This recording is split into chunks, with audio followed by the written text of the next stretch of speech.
This plant is Pittosporum tenuifolium Silver Sheen.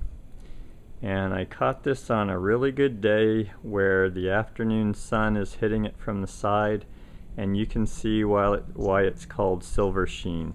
You see how the light reflects off of these, and you get a lot of kind of sparkle and light play. And that's one of the things I love about this plant. Now you're looking at plants that are only a year old out of 5-gallon containers.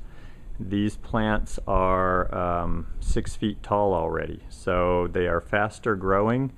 They will eventually get up to 15 to 18 feet. In my experience, I've grown these at my own home, and they seem to hit that size and really cap out. They may get taller than that, but I'm just giving you my experience. And width-wise, I would say when they reach their mature height, they're realistically 4 to 6 feet wide. If you keep them a little tighter, you could keep them at 4, but you probably want to plant these at 5 feet centers is how I use them. And we use them a little tighter here because we're trying to screen a taller house, as you see there. So in time, these will get probably double the fence height that you see right there and do the screening that we're after. So the Pittosporum tenuifolium family is very easy to grow. They're versatile. They are lower water. They're one of the consistent shrubs I'm able to establish on drip irrigation, and they seem okay with that. A lot of bigger plants with bigger root systems are not able to do that because the drip system doesn't spread out far enough, but I've had very good luck with the Pittosporum family.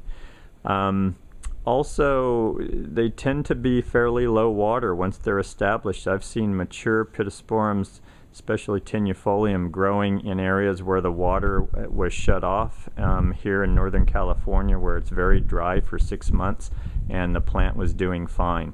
So I would call these very definitely drought resistant once established. And so doing that with infrequent deeper water is a way to make that happen. So the different varieties, of Pitt tenuifolium is the basic Pittosporum tenuifolium has a dark glossy green leaf. They're all about a 1/2 inch in diameter or so. Here you can see some of the newer growth. It's got an interesting color to it. This is January that you're looking at, and there's still new growth. I've noticed on some of my other Pittosporums at home that they have been growing all winter. So that's something to note, is that even though it's cooler out and we've been freezing on a regular basis lately, these plants keep growing. So the other character that I love about these is see how the tips are kind of wispy. You see how the top is not well defined? It's kind of light and airy.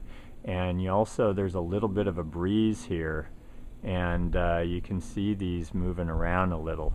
So these have a very nice character. Years ago I did a wind garden and put these in, and these were a big hit with that client because they move so nicely in the wind. They have very small or narrow stems, as you can see here, so the stem structure doesn't really show up that much.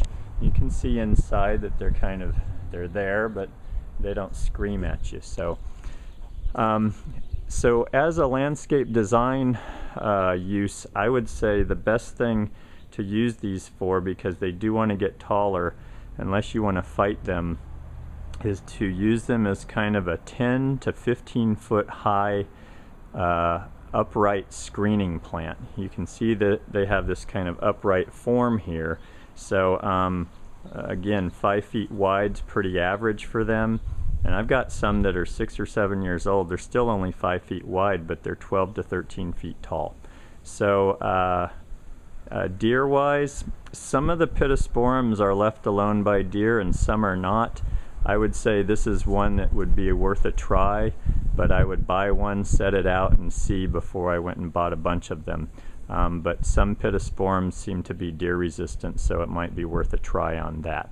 And that's what I can tell you about Pittosporum tenuifolium Silver Sheen.